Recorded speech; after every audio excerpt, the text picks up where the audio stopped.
A nuclear waste leak that contaminated more than a dozen workers has led to big fines from the state.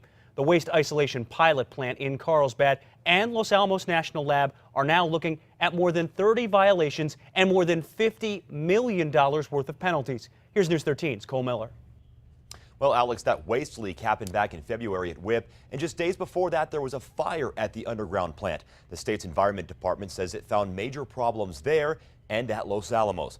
At WIPP, the problem centered around that canister of waste that leaked, contaminating 20 workers, forcing the plant to close. The state's 9-month investigation found 13 violations, carrying a fine of almost $18 million. And up at Los Alamos National Lab, it was even worse, with 24 violations and a cost of more than $36 million. The state says Atlantal waste was improperly mixed and treated without a permit.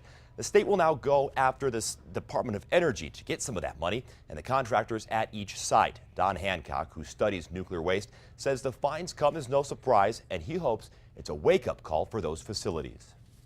They need to accelerate complying with the permits, both because that will protect public health and the environment better, and it would limit the amount of future fines that they could be charged. The $54 million penalty is the largest the state has ever dished out to the Department of Energy. Alex, back to you.